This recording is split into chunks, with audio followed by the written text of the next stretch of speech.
खत्म हो गया। जो मोदी मैजिक चलता था वो खत्म हो चुका। आज मोदी जी के सामने इतनी विकट परिस्थितियां हैं, अगर विवेचना करके देखा जाए तो भारतीय जनता पार्टी को बर्बाद करने के लिए मोदी जी काफी। आज मोदी जी की वजह से लोग जो है भारतीय जनता पार्टी, कोई नेता अपनी बात को प्रखरता से नहीं रख। मोदी जी से लोग इतना नाराज हो चुके हैं, केवल झूठ की अम्बा लगा दिया मोदी। कितना झूठ याद कर लीजिए। उस बार भी भाइयों और बहनों, आज के बाद 1000 और 500 के नोट रद्दी के टुकड़े दबा के बोले थे, परसों बोल दिए नोटबंदी आएगी, तीसरी अर्थव्यवस्था। अरे मोदी जी, आपको देखना चाहिए कि कोई चीज वो कहाँ याद है जब मोदी जी ने कहा था नवंबर में, भाई और बहनों आप हमें किसी चौराहे पे बुला के सजा दे देना। आज वो चौराहा इंतजार कर रहा होगा मोदी जी के। बताइए कितनी बड़ी नोटबंदी से देश की अर्थव्यवस्था इतनी धराशायी हो गई, तब से आज तक भारत निकल नहीं पाया है। कोई जर्रा नहीं है, कोई जर्रा नहीं ऐसा जहाँ की रब नहीं होता। लड़ाई वही करते हैं जिनका मतलब नहीं होता। अरे वो मंदिर मस्जिद की दीवानगी करने वाले सोच लो, वतन से बढ़कर कोई मजहब नहीं। देश की नाक कटवा दिए।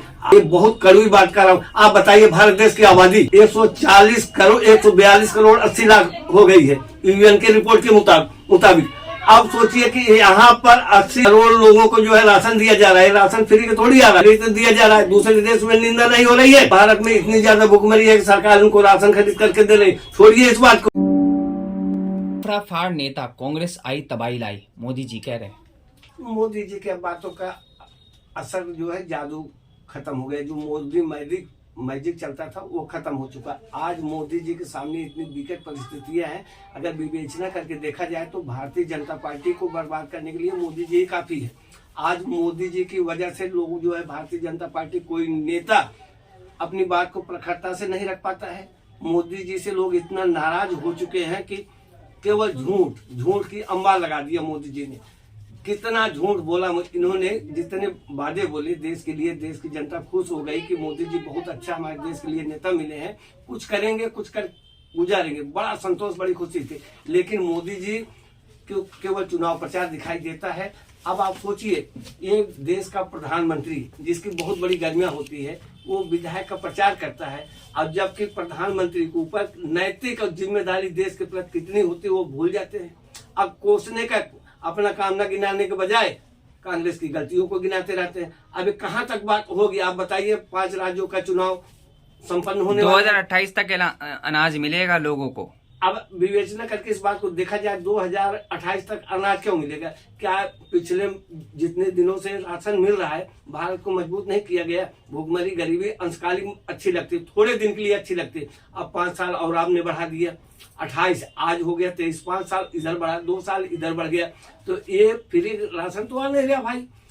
15,000 लाख करोड़ रुपए जो है खर्चा होता है। डाटा आप निकाल के देखिएगा कि भारत सरकार इसको खरीद रही। देश की अर्थव्यवस्था कमजोर हो रही, फलस्वरूप मजबूरी आ रही, फलस्वरूप महंगाई आ रही। तो इसके वजह में इतने दिनों में इतने औद्योगिक संस्थान लग जाते हैं कि लोगों को रोजगार मिल जाता है इतने पैसे में। अब अनाज के ऐलान के बाद कांग्रेस परेशान हो गई है, मोदी जी कह रहे हैं। किस बात से परेशान हो गई है? घोषणा के बाद की 2028 तक मोदी जी ने कहा है कि 2028 तक अनाज मिलेगा 80 करोड़ लोगों को। ये भारत देश है। भारत देश के लोग जो है ना, आत्मनिर्भर होकर के जीना चाहते हैं। या अब मोदी जी तो जनता के ऊपर खुद निर्भर है, जनता के ऊपर तो निर्भर है। आत्मनिर्भर होना चाहिए ना देश को, तब देश जाकर के मजबूत बनेगा। हम तो चाहते हैं कि देश में औद्योगिक संस्थान बने, शैक्षणिक संस्थाएं बने, लोगों को रोजगार मिले। आज हमारे देश का डाटा आपको पता है क्या स्थिति है? बेरोजगारी क्या, महंगाई क्या, और देश की जो स्थितियां हैं, लोगों में बहुत ज्यादा जर्जरता आ गई है देश में जो है। इसको बहुत जल्दी त्वरित कार्रवाई करके ना, एक्शन लेकर के बेरोजगारी पर जो है बहुत बड़ा काम करना चाहिए। मोदी सरकार या भारतीय जनता पार्टी वाली इस बात को कमेंट में लिख दें तो जितने रिक्त पद पड़े हुए, खाली पद पड़े हुए हैं, उनको आज तक सृजित नहीं किया गया है। उनको उन्हीं को भर दिया जाता है। रवीश कुमार पत्रकार हैं, कह रहे हैं कि नोबेल पुरस्कार मिलना चाहिए मोदी जी को। 1 नहीं 2 नहीं 160 पीसीयू जो है कांग्रेस से बनाया है। बड़े बड़े औद्योगिक संस्थान जिसको कहा जाता है, जिसमें लोगों को गुणगान कर रहे हैं आप। रवीश कुमार पत्रकार ने कहा है कि मोदी जी को नोबेल पुरस्कार मिलना चाहिए। बिल्कुल मिलना चाहिए। किस बात का कहा आपको नहीं पता है? किस बात को कहा? नोटबंदी का फैसला देने वाले मोदी जी को नोबेल पुरस्कार मिलना चाहिए। वो भी 8 नवंबर याद कर लीजिए, ये भी 8 नवंबर याद कर लीजिए। उस बार भी भाइयों और बहनों, आज के बाद 1000 और 500 के नोट रद्दी के टुकड़े थपथपा के बोले थे, परसों बोल दिए कि नोटबंदी आएगी, तीसरी अर्थव्यवस्था। अरे मोदी जी, आपको देखना चाहिए कि कोई चीज वो कहाँ याद है जब मोदी जी ने कहा था नवंबर में, भाइयों और बहनों आप हमें किसी चौराहे पे बुला के सजा दे देना, आज वो चौराहा इंतजार कर रहा होगा मोदी जी के। बताइए कितनी बड़ी नोटबंदी से देश की अर्थव्यवस्था इतनी धराशायी हो गई, तब से आज तक भारत निकल नहीं पाया है। 15-15 लाख रुपए आए अकाउंट में। सपने पुलाव 15 किसके लाख में आए? 15 लाख रुपए। झूठ की भी एक हद होती। मोदी जी अच्छे आदमी है, इनके झूठों से लोग नाराज है। एक बताइए, 2 करोड़ नौकरियों की बात बोले, जो खाली पद पड़े हैं, राजस्व विभाग में पड़े हैं, डाक विभाग में पड़े हैं, रेलवे विभाग में पड़े हैं, सांसद विधायक और मंत्रियों का कार्यकाल 5 साल और हमारी सेना कार्यकाल 4 साल होगा। इनको भी जो है 4 साल कर दीजिए, सांसद विधायक का भी। जो भारतीय जनता पार्टी के सांसद स्वर्गीय अटल बिहारी वाजपेयी सैनिकों की पेंशन बंद कर दिए और पेंशन पर ही गुजारा किए हैं। ये बात बड़ी कटु है और सत्य है, लोगों को बुरा भी लगेगा। अजी, कांग्रेस एक समुदाय को दूसरे समुदाय से लड़ाकर कुर्सी पर कब्जा करती है, मोदी जी कह रहे हैं। कांग्रेस अपनी बात दूसरे पे न थोपे। ये भारतीय जनता पार्टी वाले सांप्रदायिक जो है माहौल पैदा किए हैं, हिंदू मुसलमान जात धर्म का जहां बीजेपी हिंसा करती है। अब इसके पहले कभी जात धर्म का माहौल इतना बड़ा था? मैं ये कहूंगा कोई जर्रा नहीं है, कोई जर्रा नहीं ऐसा जहाँ की रब नहीं होता। लड़ाई वही करते हैं जिनका मतलब नहीं होता। अरे वो मंदिर मस्जिद की दीवानगी करने वाले सोच लो, वतन से बढ़कर कोई मजहब नहीं होता। वतन से बढ़कर कोई मजहब नहीं होता। धर्म छोटा पड़ जाएगा, मजहब छोटा पड़ जाएगा। अगर आज हमें कुर्बानी देना है, देश के लिए कुछ करना है, तो देश के लिए लड़ेंगे। मोदी जी कह रहे हैं 70 सालों में कुछ नहीं हुआ। मोदी जी कह रहे हैं 70 सालों में कुछ नहीं हुआ। 70 सालों में जो हुआ वही जो है मोदी जी ने बेचा है। ठीक है, अडानी को वही दिए हैं, खदान उनको दे दिया गया, एयरपोर्ट उनको दे दिया गया, और तेल उनको दे दिया गया, भेल उनको दे दिया गया, रेल उनको दे दिया, सारी संपत्ति। किसको बेचा, किसने बेचा, किसने देखा? सबने देखा है भाई, किसको नहीं मालूम है? आप आज हमारे बच्चों को नौकरियों को लाले क्यों पड़े हैं? सारे काम जो है प्राइवेट सेक्टर में चले गए। प्राइवेट सेक्टर में कभी वैकेंसी निकलती क्या? एक प्राइवेट फैक्ट्री होती है, उसमें वैकेंसी निकलती क्या? सरकार वो होती थी कांग्रेस के कि आपके पास स्कूल नहीं तो अच्छे अच्छे बच्चों को पढ़ने के लिए स्कूल बनाती थी, पढ़ा लिखा को उन्हें बड़ा करती थी, रोजगार देती थी, सेना में उनको भर्ती करती थी। सेना से जब रिटायर होते थे या किसी नौकरी से रिटायर होते थे तो उनको पेंशन दिया जाता था। वह समय था। आपको पत्रकार महोदय ये नहीं मालूम है क्या? आज पूरे भारत में पूर्व सैनिक जो है ना, ये छोटी सी पेंशन की मांग कर रहे हैं कि जो छोटे छोटे जवान छोटी पेंशन मांग रहे हैं, जो जवान सीने तान कर खड़े होकर के सीमाओं पर हर जगह हमारी रक्षा करते हैं। रिटायर होने के बाद उनको गुजारा के लिए थोड़ा सा पेंशन नहीं दिया, पेंशन नहीं दिया जा सकता है। नई स्कीम की पेंशन देने की सरकार प्राविधान बना रही, ये प्राविधान ठीक थोड़ी है।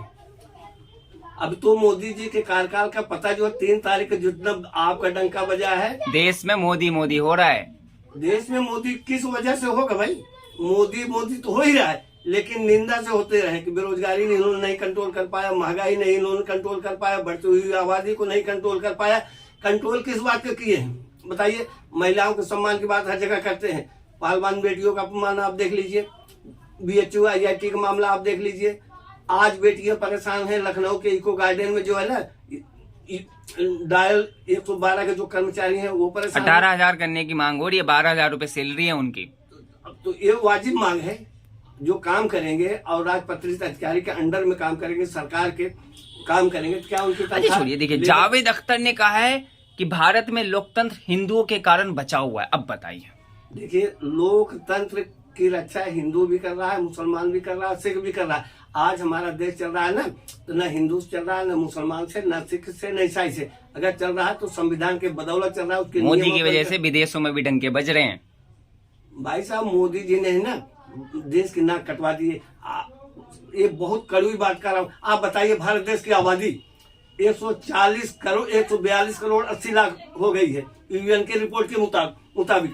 अब सोचिए कि यहाँ पर 80 करोड़ लोगों को जो है राशन दिया जा रहा है। राशन फ्री के थोड़ी आ रहा है, खरीद दिया जा रहा है। दूसरे देश में निंदा नहीं हो रही है कि भारत में इतनी ज्यादा भुखमरी है कि सरकार उनको राशन खरीद करके दे रही। छोड़िए इस बात को, डंका बजेगा। बहन बेटियों का सम्मान हुआ है। जिस दिन संसद का उद्घाटन हुआ उसी दिन जो है विश्व विजेता जो होते हैं, जो पूरी दुनिया में अपने बल और पौरुष पराक्रम के बल पर मरते दम अंतिम सांस तक लड़ करके जो है ना मेडल हासिल किया था, उनको बर्बरता से खींचा गया था। इतना ही कहना था मोदी जी को, बेटी तुम लोग जाओ, तुम्हारा मामला बड़ा छोटा है, मैं देख लूंगा। कहने में कुछ जाता नहीं, शांति से आओ तुम नए संसद के उद्घाटन में हो जाएंगे। आज तो दोहरे चरित्र के लोग बैठे हुए हैं, यहाँ सावरकर मानते हैं, विदेश में जाकर के गांधी की पूजा करते हैं।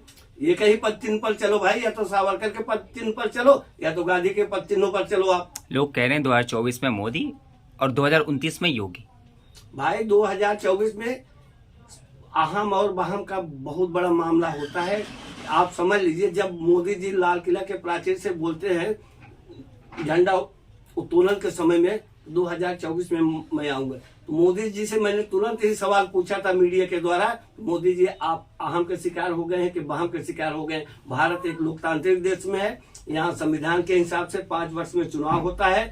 चुनावी में सांसद दल की संख्या जिसके पास ज्यादा होती है वही प्रधानमंत्री